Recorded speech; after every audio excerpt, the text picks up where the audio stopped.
حضور غوث اعظم رضی اللہ تعالیٰ عنہ، آپ کے والد کا واقعہ تو آپ نے سنا ہوگا، مگر یہ چیز کو مد نظر رکھیں کہ حضور غوث اعظم رضی اللہ تعالیٰ عنہ کے والد نے جو کردار ادا کیا صرف ایک سیب کے کھانے پہ، وہ بھی نہر میں آ رہا تھا۔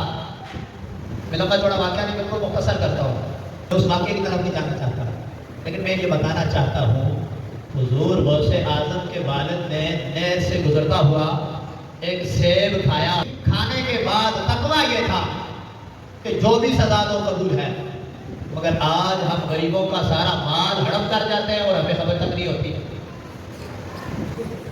ولیوں کا تو انداز یہ تھا کہ ہم کسی کا مال ہڑپ نہ کریں، ہم حلال کھائیں، لیکن آج جو ساروں کو لوٹ کے کھانے والا ہے وہ سب سے بڑا سچا صادق و امین کہا جاتا ہے اسے۔ اور پھر ایسے نمونے بھی نکل آئے ہیں جو کہتے ہیں جو اس کی زیارت کرے گا اس کو جنت کا ٹکٹ مل جائے گا۔ کیا بات ہے! وہ جس نے کہا تھا رحمان اور بھگوان میں کوئی فرق نہیں ہے، اس کو دیکھنے سے جنت ملتی ہے، تو تمہاری کون سی جنت ہے ایسی؟ اللہ نے تو رحمان اور بھگوان میں فرق بتایا، ہر جگہ فرق بتایا۔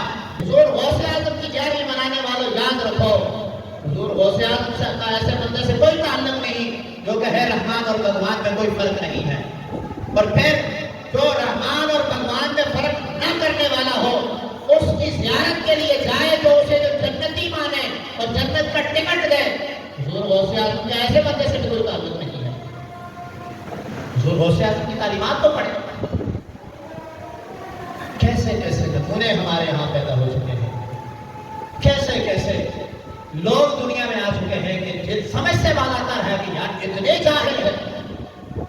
اسلامی جمہوریہ پاکستان کے وہ سربراہ ہیں، اللہ اکبر، جن کو اسلام کی الف کا ہی نہیں علم، لیکن میرے بھائیوں ہمیں سمجھنے کی ضرورت ہے۔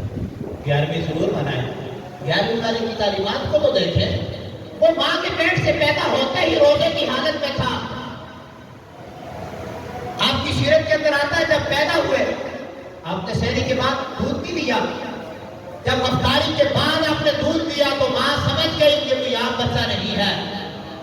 ہاں بھی تو اللہ کی ولیہ تھی نا، جس کا نام ہی امت الجبار تھا، جبار کی لوٹی امت الجبار۔ ماں جب ایسی ہو اور باپ ایک سیب کے لیے اتنا وقت گزارے، پھر بیٹا غوث اعظم جیسا پیدا ہوتا ہے۔ اور باپ جب رحمان اور بھگوان میں فرق نہ کرنے والے سے جنت لینے والا ہو، پھر بیٹے غوث اعظم نہیں بنتے،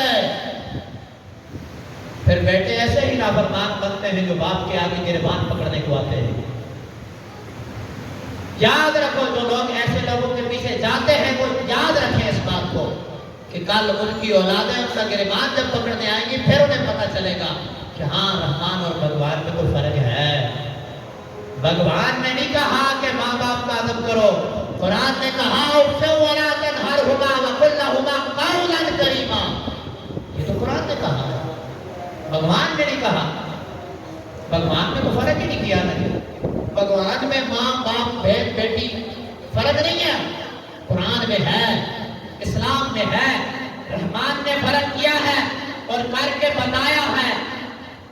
ایک وہ ہے کہ جس کے قدموں کے نیچے تمہاری جنت ہے، مگر ایک وہ ہے جس کو تم نے ملکہ کا مقام دیا، ایک وہ ہے جس کو تم نے شہزادی کا مقام دینا ہے۔ مقام بھی دیا اور پھر ان کے درجات بھی بتائے، مگر بھگوان نے ایسا نہیں بتایا۔ اس لیے میرے بھائیوں، غوث اعظم کی آج 11ویں ہے، تو اس بات کو، اس سبب کو ہم نے یاد رکھنا ہے۔